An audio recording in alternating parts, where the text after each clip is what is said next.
Assalamualaikum. Hayırlı gün, hürmetli көрермендер.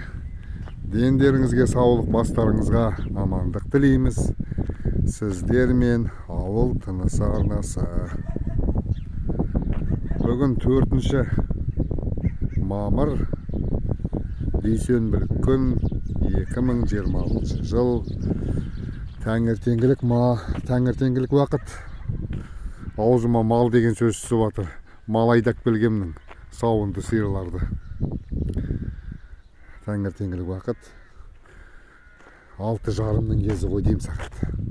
7-ге таяқ қалды енді. Сауынды сиырларды өріске айдап тастадым да үйге келдім. Үйде біз бұрындай жұмыс істеп көрмегенбіз мынадайды. Бір жолдас жігіт облыс орталығынан мынадай 2 тал алып кепті. Алма талы мынау.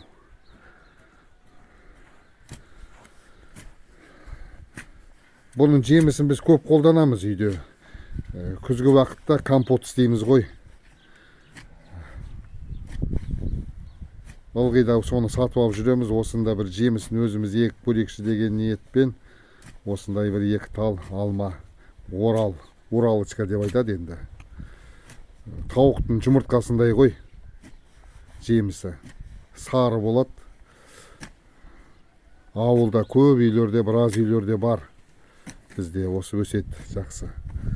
Сондықтан осыларды алып еккелі жатырмыз. Мынадай шұңқыр қазылғанның бір 60 қой дейм енді. Тереңдігі енді бір 60-70 сантиметр болды. Қазір осының ішіне малдың қиымен араластырып топырақты қопсытып атырмыз ішін енді. Жетет шығар енді, анау кек болған шығар. Салып көршейш, Шарапат.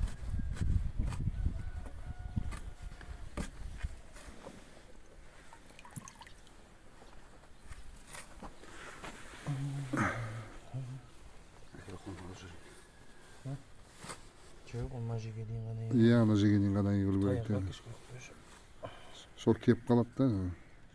Жоқ, қазу керек. Иә, кішкене. Біз әңгімелесіп кеттік қой.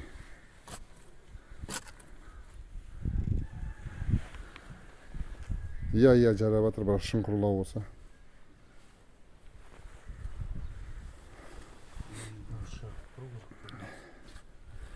Осындай 2 жеміс ағашын орнатайық деп. Енді бұл кейбір оңтүстік аймақтарға күлкілі да шығар енді жеміс ағаштары деп атқан.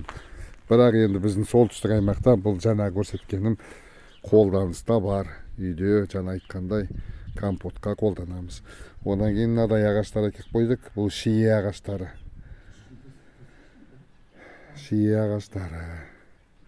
Бұны ауылда бір адамның үйінен қазып алып келді балалар.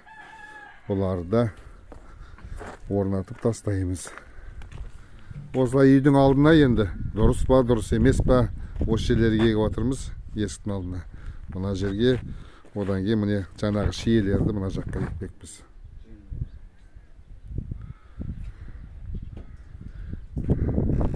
Сонда үй жақтан жазғы уақытта Алла бұйырып бұлар тамыр алып өсіп кетсе, қора жақ көрінбейтіндей де болады қой. Бұлар енді биік өспейді қой енді. Осындай нәрсе бүгінгі тіршілігіміз. Қазақ не деп айтушы еді? Атадан мал қалғанша тал қалсын дей ме? Мынадай ек көрмеген біздің егетіміз ылғи ана терек. Сосын мына орыс халқы күрен деп айтады, енді қазақшасын білмеймін бұның. Біреулер үйеңкі деп жазыпты былтырлар. Жоқ, ол үйеңкі емес бұл. Сондықтан мынау дұрыс егіп атырмыз ба, жоқ па, оны да комментарийда жаза отырыңыздар. Болашақта қалай бұны күту керек екен. Мына тамырын жаңа талды салған кезде ағашты Su kıydık. Sodan keyin osay köngmen aralastırıp kömdük koy endi. Kazma жерге дөңгелек qilib suv turatындай qilib endi istep tastaymiz.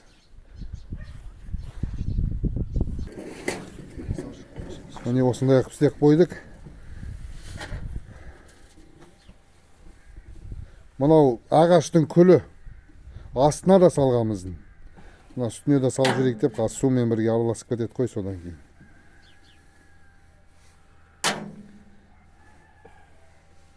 Жәндіктер жоламайды дейді, күлге дейді.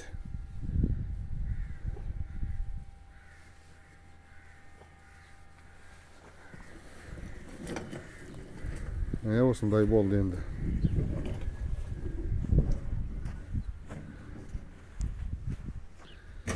Мына жерде жазуы бар.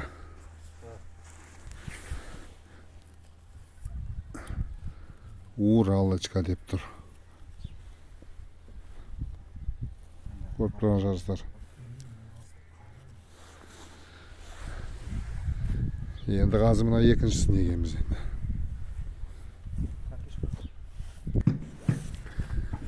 Осындай бір көрініс. Картоп еккеміз жоқ. Ертендер жерді жыртып, былтырғы жерге екпейміз енді. Былтырғы жерге екпейміз. Өзі бұрынғы орны картоптың осы жерде болатын. Міне осы жерлердің түгін тазалап, қайтадан осы жерге картопымызды егетін боламыз. Тұқым түгін дайындап қойдық. Ауыл әлі бірен сарандар ғана екті картопты. Бірен саран, бір-екі адам ғана шығар. Ал көпшілік әлі еккен жоқ. Жер салқын әлі. Осындай нәрсе. Кеше жайлауға барғанмын. Сол қазір осы видеоға қосып, соны да көрсетем. Жайлауда не бітіргенімізді. Жайлаудың енді үйі тамы дайын тұр. Тек енді ішіне пеш салу, сосын ішкі сыртын ақтап алсақ болды деп отырмыз. Енді жақын күндері сонымен қатар жайлауға барып құдық қазуымыз керек малдарға. Скважина. Осындай нәрсе. Қазір сол жайлаудағы кеше бір шағын ғана бір видео түсірген, не бітіргенімізді. Соны тамашалаңыздар. Біз жайлаудамыз. Бүгін бірінші рет малдарды ашықтарына қоршауға келе жатырмыз. Қамап жатырмыз. Бір ай малдар күні түні далада болды ғой. Қамалған жоқ. Бірінші рет кіріп тұр. Жуас малдар ғой енді, өзіміздің үйдегі малдар. Айғай шу көтермей бірден кіріп бара жатыр міне. Қыспандар аса.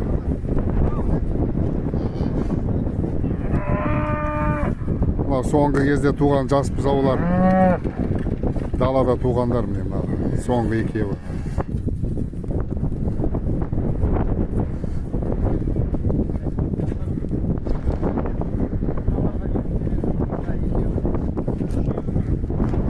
Бұларды кіргізбеңдер расколға кіргізгенде. Бүгін қабаматқан себебіміз малдарға қотырдан, биттен, кенеден укол саламыз ғой. Малдар ақыры кезде оңалмай жүр. Іштерінде құрттар бар ма?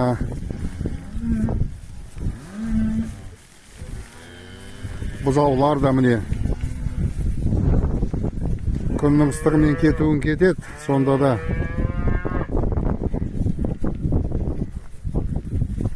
салып жіберейік дегенмен салайын деп салғалы жатырмыз енді. Сиырлар жаман емес, күйлері оңалған. Сиырлар арықтың үйден кеткенде. Қара сиыр келатыр, қыс бойы арық болып жүрген. Бұқадан шығып жүр ғой деймін. Ангус артынан еріп жүр ғой соңынан. Бұда жөнделіпті. Қара сиыр.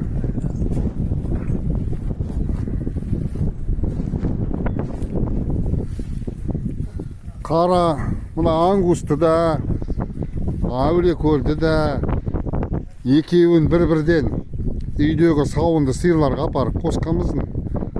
Оны алысқа басқа жаққа бағып жүрміз ғой. Кешке дейін жүреді де қашып кетеді.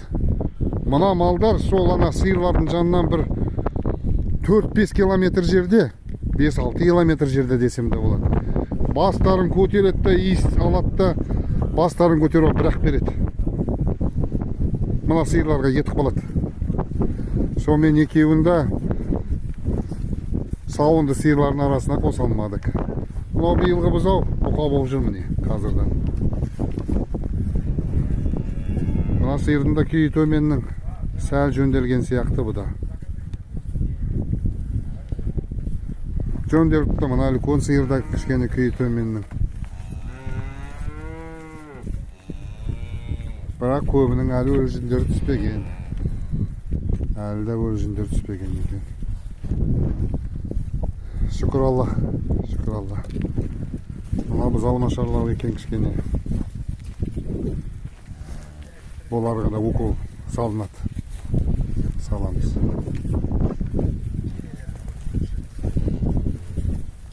Мынау жөнделіп қапты. Соны мен де айтып отырмын, жөнделіп қапты. Қида жөнделген екен мынау.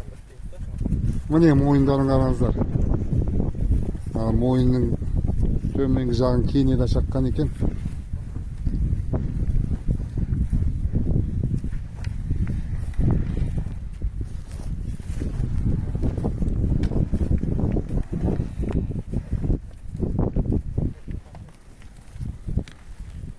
Бұзаулап болды ғой, е барлығы?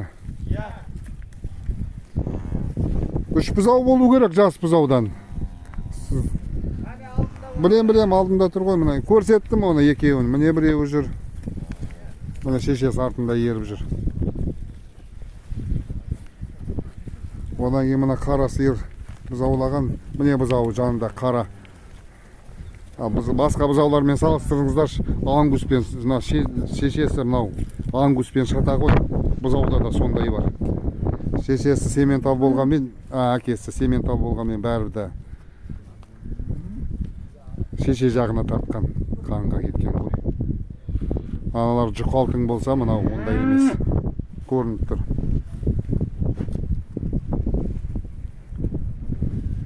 Мына қоршаудың ішіне бүгін бірінші рет қамалып тұр.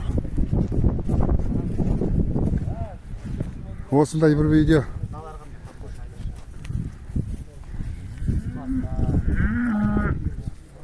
Қаз енді неге кіргізіп укол салады қой. Командар, иә. Та міне алманың көшеттерін отырғызып қойдық. Кеше жана көрсеткенімдей. Одан кейін мына жерге шиені, бұл биік енді шие. Оны ектік. Одан кейін мына жерге шие ек қойдық. Мына жерге шие ек қойдық өзімізше. Өзімізше деп айтайшы енді. Осындай ағаш өтіргізу жұмыстары болды үйде. Одан кейінгі бір жаңалықтағы бүгін ауылдан бір 160-170 шақырым жерден 3 бұзаулы сиыр әкелдік. Бұзаулы сол бұзаулардың бірі міне мынау. Үйге келген. Осындай бір бұзау. Қалған 2 бұзауды қазір айтамын. Сосын мына жақта өзімізге бір сиырды алып қалдық енді. Алып қалдық. Сиыр аламын деген ойымызда жоқтың. Бірақ ойда жоқ алынған сиыр ғой енді.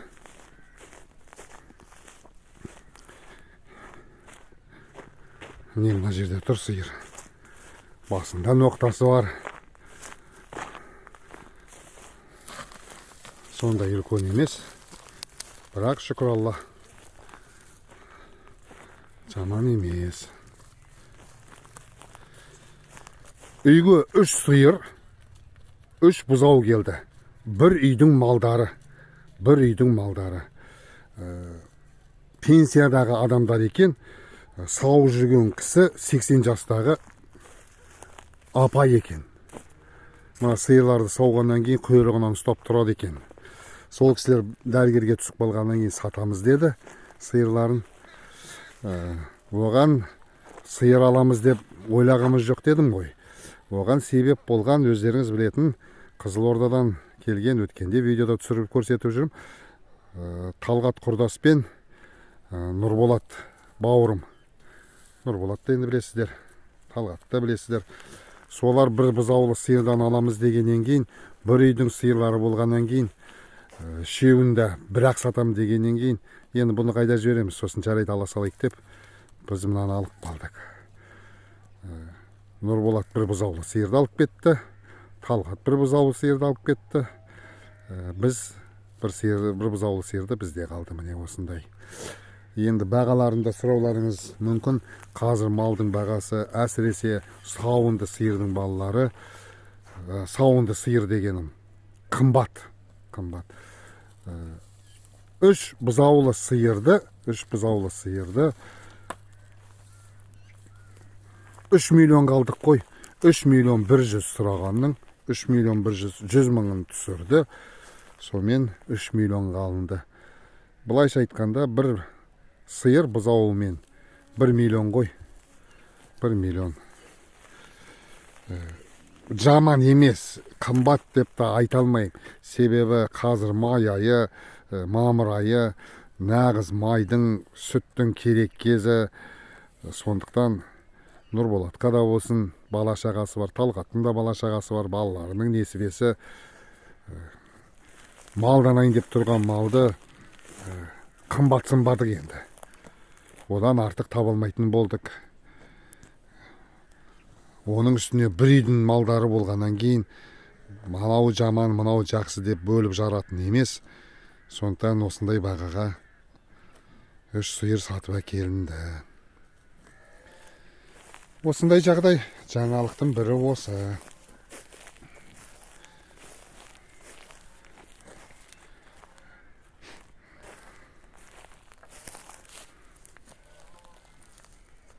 Ана жақтан, Нұрболат жақтан сиырдың мөңірегені түсте алып кетті ғой Нұрболат.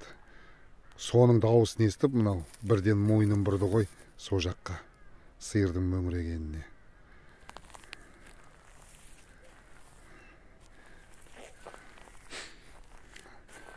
Талғатқа қысты күні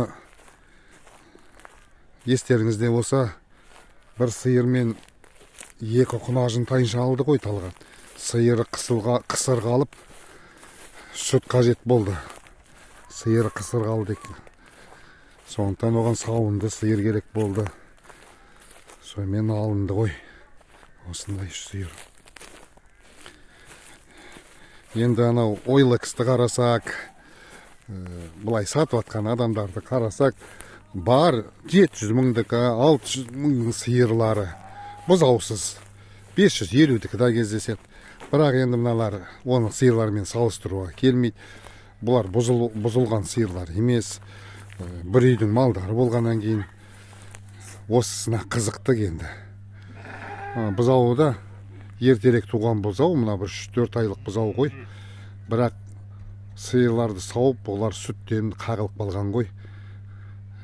Су ішіп жүрген малдар ғой дейін. Енді бірақ қазір мына гранулға үйренсе, бұл жөнделіп кетеді деп ойлаймын. Осындай жағдай. Одан кейін нәрсе мынау. Бұқалардың біреуі сойылды. Оның қанша салмақ бергенін қазір әзіргеше айта алмайым, келесіне де айтарым. Себебі базарға барып әлі өлшенген жоқ еді. Біз үйде етті өзімізше есептейміз. Базарға барғаннан кейін ет біраз жеңілденетіні бар, кебетіні бар. Сондықтан базардан ертең қандай салмақ көрсетеді, соны айта жатам ғой сіздерге. Осы басқа не айтам енді. Басқа тіршілік шүкір Алла аманбыз. Осындай бір жұмыстармен айналысып жатырмыз. Дойка туралы, сүт сауатын құрылғы туралы айта кетсем, неше күннен бері сауып жүрміз. Енді өткен видеодан кейін алған күннен бері тамаша, ұнады, күшті десем де болады. Өзімізге қатты ұнады ғой бұл. Жақсы. Бір тамаша жері малды үркітпейді екен. Малға салған кезде, сауған кезде мал сүйсінетін сияқты. Жұмсақ, жеңіл. Мал сүйсініп, сүт қалтырмайды екен. Енді қазір көкте шығып жатыр, оны кім әлде ана сүт соратын сауатын құрылғыдан айырмашылығы, енді айырмашылық қатты ғой. Сиырлардың да босымен сауғаннан бері сүті молайған сияқты. Немесе мен жаңылысып тұрмын, көктің да көтерілгені, малдың аузы көкке де тигені ғой. Бірақ жаңағы көрсеткен нәрсем тамаша нәрсе, ұнады бізге. Уақытымызды да үнемдейтін болдық. Өзі бұрын 1 сағат 10 минуттай сиыр сауылатын үйде. 1 сағат 10 минут. Қазір жарты сағаттың ішінде 10 сиырды сауып тастайтын болдық қой. Енді Алла бұйырса тағы бір сиыр қосылды, 11 сиыр сауылатын болады. Осындай жағдай шаққанын велосипедін тастап кетті. Қыс бойы далада тұрды. Бір дөңғалағын, кәмірін ауыстырғамыз жоқ, сол қалпында түгел сақталған. Өтірік айтпаймын енді. Көп бауырларым қанша осыған кеулес болды ғой, ананы кіргізіп қойыңыздаршы, дөңғалақтары жарамай қалады деген. Жоқ, ондай болмай. Қыс құрғақ, аяз, оған неме болады? Өткенде машинамда айттым ғой. Дәл сол қалпында.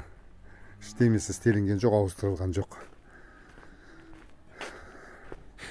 Сиырларың қайда?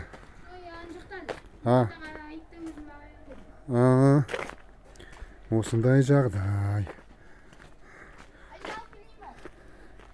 Кешкілік уақыт болды қазір. Мына жерде погрузчик тұр. Погрузчик біздікі емес. Ана көшеде боқ төгетін, қоқыс төгетін жер бар дедім ғой. Соны тазалап отыр ғой. Соны біздің үй мына жерден жақын болғаннан кейін осы тракторды, погрузчикті осы жерге тастап кетті тек. Ешкімге бөгеті жоқ. Өзіміздің трактор мына жақта тұр.